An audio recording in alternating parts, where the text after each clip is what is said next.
Good morning po. Tayo po yung mag-aral ng salita ng Diyos. The Book of Proverbs, Kawikaan, chapter 22, verse 3. Kung may dumarating na panganib, ang matalino'y nag-iingat, ngunit di ito pansin ng mangmang, kaya siya'y napapahamak.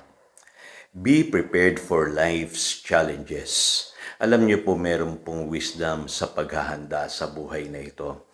Kadalasan po, pag ako'y tinatanong kung ano ang sikreto sa pagtatagumpay sa buhay o sa pagtatagumpay sa mga pagsubok ng buhay, ang lagi ko pong sinasagot ay yung pong preparation or yung paghahanda. Maging ang ating spiritual life po ay paghahanda po yan. Kaya tayo naligtas dahil pinaghahandaan natin yung atin pong magiging kalagayan sa darating na panahon, lalo na yung sa araw po na tayo po'y haharap sa Diyos. Kaya alam niyo po, nagising po tayo sa katotohanan ng gospel, kaya naghanda po tayo. At ang buhay natin ngayon ay nakalaan na sa Diyos. At ang buhay po na laging handa, lalo na po kung ikaw ay spiritually prepared, matibay po yan.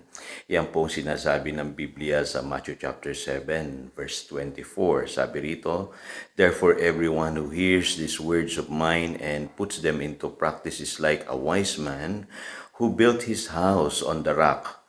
The rain came down, the streams rose, and the winds blew and beat against that house, yet it did not fall because it had its foundation on the rock." Yun po sinasabi ng verse 25. So ano po ang tinutukoy ng Panginoong Hesus dito? Ang buhay po ay punong-puno po ng challenges. At kailangan po spiritually prepared po tayo sa pamamagitan po ng pagsasabuhay ng aral ng ating Panginoong Hesus.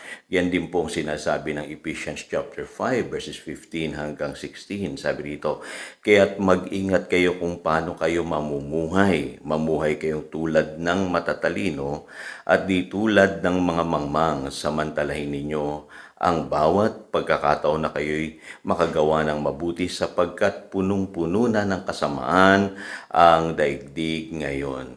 Kaya sa Biblia po binabanggit na yung tao pong matalino, naghahanda po siya dahil alam niyang papasama ng papasama ang mundo pong ito. At higit sa lahat, maintindihan natin na ang buhay hindi madali. Bakit po? Unang-una, nandiyan si Satanas.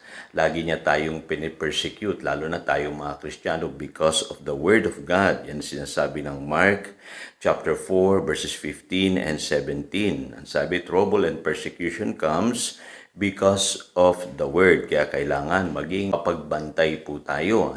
Sabi sa 1 Peter chapter 5 verse 8. At nariyan din po ang sanlibutan na sabi ng Biblia, papasama ng papasama. Sabi sa Ephesians chapter 5 verse 16. At nariyan din po yung desires ng tao, na evil desires kung tawagin, yung flesh, na kung hindi po natin kaya itong supilin ay mapapahamak po tayo.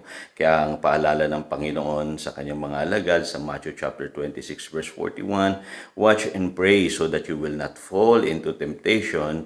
The spirit is willing but the flesh or the body is weak." So, all in all, makikita ninyo, everything is working against us. Mapapansin nyo, Kaya kung hindi tayo handa, para tayong sumusugod sa gera na hindi preparado, wala tayong mga sandata, at higit sa lahat ay nagugulat na lamang tayo kung ano yung mangyayari sa ating buhay. Kaya maraming mga Kristiyano ngayon, bumabagsak sila, because of their lack of knowledge of the Word of God.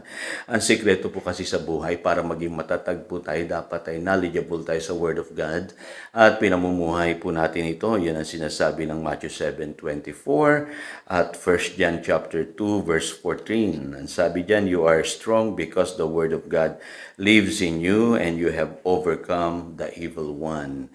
Kaya mahalaga po na establish ang Kristiyano sa salita ng Diyos. Pangalawa, maraming bumabagsak because of the compromises sa sanlibutan. Iniibig nila ang sanlibutan, nahahawa sila ng sanlibutan. Kaya pinaalalahanan po tayo sa 1 John chapter 2 verse 15 na huwag natin iibigin ang sanlibutan. Kaya alam niyo po, napakahalaga na tayong mga Kristiyano, kukuha tayo ng wisdom mula sa Diyos at hindi sa sanlibutan. sanlibutan. Ano po? Pangatlo, mapapansin nyo marami pong bumabagsak because of lack of discipline sa buhay. Ang sabi ni St. Paul sa 1 Corinthians chapter 9 verse 27 ay discipline my body. Inihahanda niya yung kanyang katawan sa anumang uri ng mga pagsubok sa buhay. At alam niya sa kanyang paglilingkod, marami po siyang mga tatanggaping mga pagsubok o siya po ay mapaparaan sa iba't ibang uri ng mga pagsubok sa buhay. Kaya handa yung kanyang katawan, dinidisiplina niya ito. At ang sabi po dun sa 1 Corinthians chapter 9 verse 24, I run in such a way to get the prize. So, yun po ang idea ni St. Paul ng Christian life. Tumatakbo, manlalaro na kailangan maabot niya yung prize. Kailangan may goal po tayo sa buhay. Kaya naghahanda tayo para makamit natin yung goal natin sa buhay na ito. Kaya kung mapapansin nyo, both spiritual and practical, napakahalaga po ng paghahanda sa buhay. Sabi nga sa Proverbs 22 verse 3, a prudent man sees danger and takes refuge. Hindi pa dumarating yung mga kasamaan, problema, pagsubok ng buhay, nakahanda na tayo, matatag tayo. Kaya ang pinakamahalaga sa ating mga kapatid, yung spiritual preparation. Kasi ang tao na nagsasabuhay ng aral ng Panginoong Hesus, yan yung taong matatag sa buhay na ito.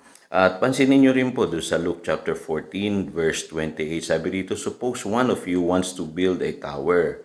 Will he not first sit down and estimate the cost to see if he has enough money to complete it?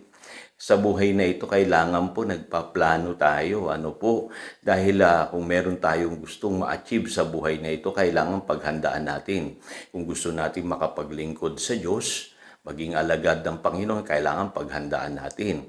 Kung meron tayong mga pinagpe-pray, mga dinidesire para sa ating buhay, sa ating pamilya, sa ating career, kailangan paghandaan natin.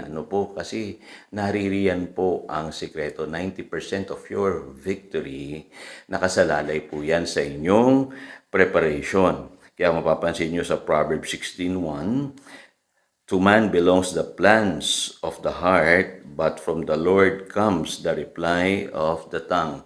Sa atin daw po yung pagpaplano. Ang katuparan po ay sa Diyos. Kaya kailangan magplano tayo. Paghandaan natin yung ating buhay, lalo na kung tayo po ay naglilingkod sa Panginoon, dapat maging matatag po tayo sa buhay na ito. Paghandaan din po natin yung kinabukasan ng ating pamilya, ihanda natin sila, kung kasama natin sila sa paglilingkod, ipag-pray natin palagi lahat po ng ating gagawin, ibabad natin sa panalangin upang gabayan tayo ng Panginoon sa ating mga landasin.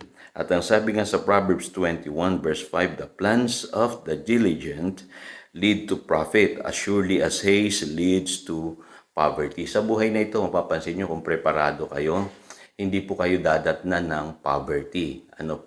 At sa buhay na ito, kung lagi kayong naghahanda, hindi lamang physically, dapat spiritually.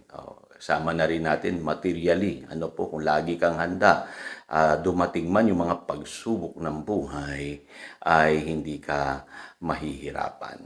So again, ito si Pastor Jojo nagpapaalala upang daluyan tayo ng pagpapala, manatili tayo sa kanyang salita. Good morning.